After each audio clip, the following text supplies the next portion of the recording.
Olá a todos, sejam bem-vindos ao terceiro episódio do Pele em Foco. Nesse episódio, iremos tratar um pouco sobre o assunto cuidados com a pele e fotoproteção.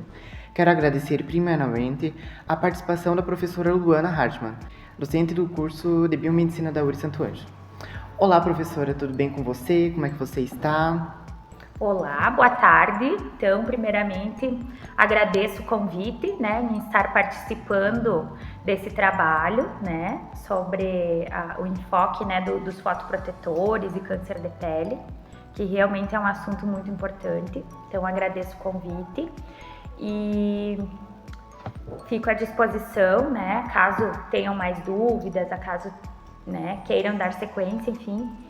E vamos lá, então. Ótimo. Então, inicialmente queremos saber, professora, quais são os principais tipos de fotoprotetores disponíveis no mercado e como escolher o mais adequado para cada tipo de pele? Ótimo, uma boa pergunta essa, até porque existem vários tipos de protetores, de fotoprotetores no mercado.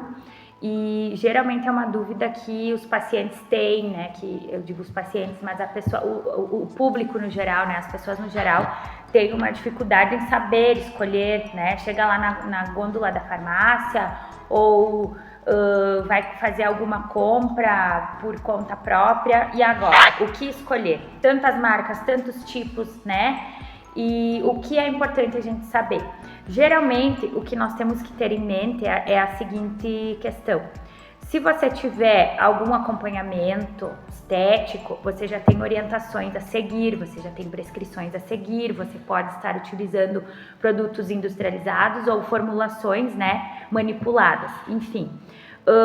E se você não tem esse acompanhamento, o ideal é sempre pensar que o uso do protetor é indispensável, Até um fator, um dos mais importantes. Eu sempre falo muito assim para os meus alunos que o uso do protetor ele é tão indispensável na vida da gente quanto beber água, Então, primeiramente, levantou de manhã, lavou o rostinho, escovou o dente e passou protetor, E é isso que eu ensino para os alunos, é isso que eu passo para minha filha, é isso que a gente tem que fazer de manhã, sempre, Não só para evitar câncer de pele, mas também toda a questão das disfunções pigmentares que podem existir, que podem vir, tá?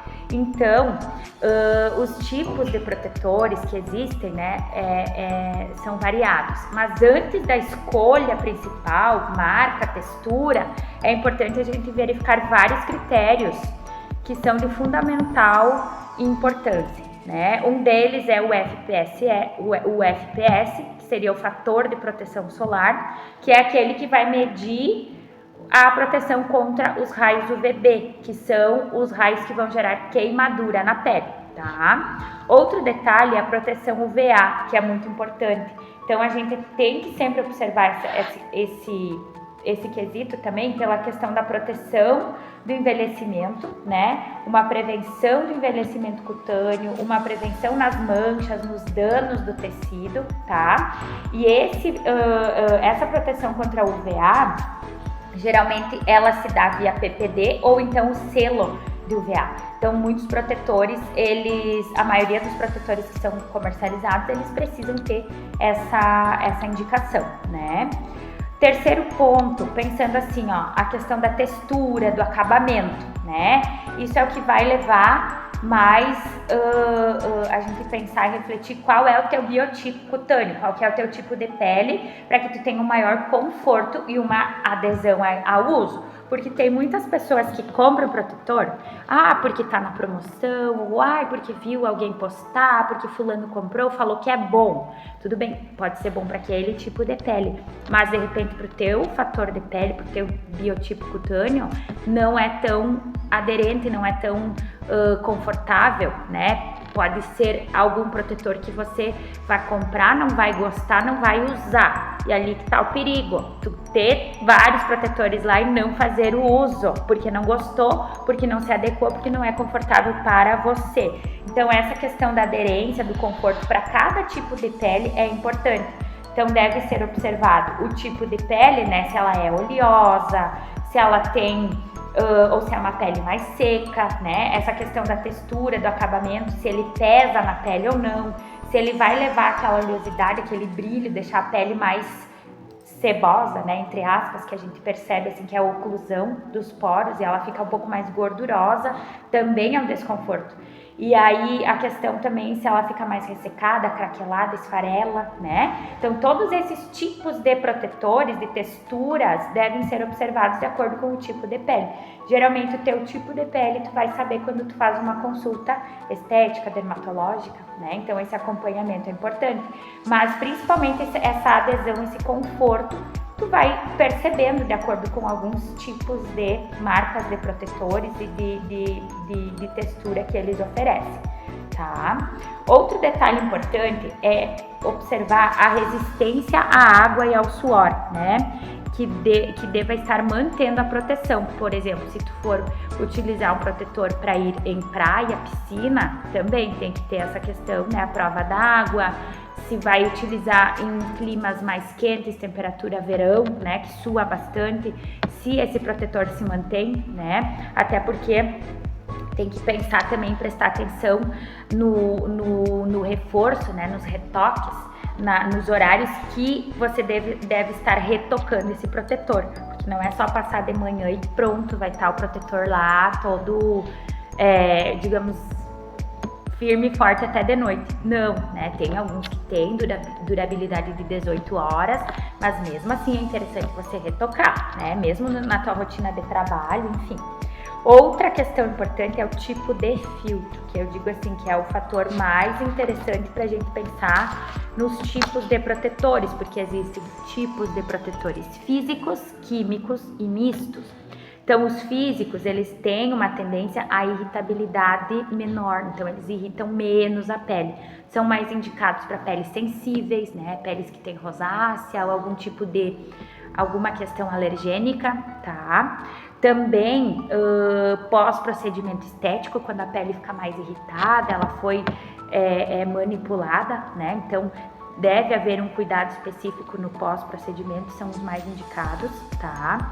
Aí existem os tipos de protetores físicos e químicos, né? Então, os químicos, eles absorvem mais a radiação, tá? E os mistos, que tem uma combinação de vantagens ali. Então, se o protetor é químico e físico, ele vai gerar uma boa, digamos assim, proteção, uma boa vantagem, né? Porque ele tem toda essa... ele vai nortear toda essa questão de proteção, tá?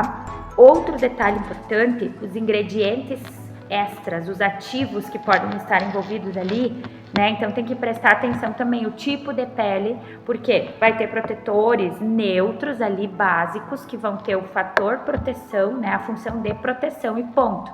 Já é o ideal para a tua pele. Agora, tem outros que têm adição de antioxidantes, alguns ativos calmantes, agentes hidratantes, né, matificantes, enfim. Tudo vai depender de cada tipo de pele, né? Então, ele tem muito a ver com a textura também do fator, tá? Assim, pensando por esse lado, ainda como o tipo de pele impacta na escolha, também é interessante conhecer um pouquinho. Aí eu até trago assim para vocês resumidamente falando, que peles oleosas, acneicas e mistas, é interessante sempre pensar em texturas leves, né, mais fluidas, onde você pode entrar com um tipo de gel ou gel creme e abolir, deixar de lado aqueles protetores mais cremosos, mais convencionais, porque eles são mais oclusivos, eles deixam a pele mais oleosa ainda, vão tamponar os poros, né? Então, evitar esses cremes mais pesados, né? E pensar sempre em toques mais fluidos, mais sequinhos, que tenham um acabamento mais seco. Também fórmulas de oil free, né? Que seriam com controle da oleosidade, tá? O tipo de pele seca, por exemplo, já é interessante entrar com texturas cremosas, né? Cremes que tenham efeitos mais nutritivos, ativos mais hidratantes, né? Pode ter uma finalidade ali que um acabamento brilhante é mais aceitável para esse tipo de pele. Já as peles eudérmicas, que seriam as peles normais, elas têm uma boa flexibilidade, então elas se adequam a qualquer tipo de textura, né? E funcionam muito bem. Deve ser observado questões climáticas, porque geralmente inverno, verão, pode ser que não seja o mesmo protetor que tu vai utilizar lá no verão e no inverno, né? De repente tu tenha que fazer trocas ali, tá? Aí as peles sensíveis, rosácea, né? Pós-procedimento também. O interessante é os filtros físicos, como a gente falou, com fatores hipoalergênicos e geralmente sem perfume, né? Para que não tenha nenhum grau de irritabilidade. Peles escuras também é importante observar, que seria o fototipo mais alto, versões sem cor, que tenham pigmentos leves e que tenham proteção à luz visível, né? Então evitar para que sejam evitadas manchas, né? Porque são fatores que gostam de ter uma hiperpigmentação, então principalmente pela radiação, tá? Então, resumidamente, eu acredito que esses fatores são importantes serem observados. Caros ouvintes, é assim que finalizamos a primeira parte do terceiro episódio. Agradecemos a atenção e até a próxima.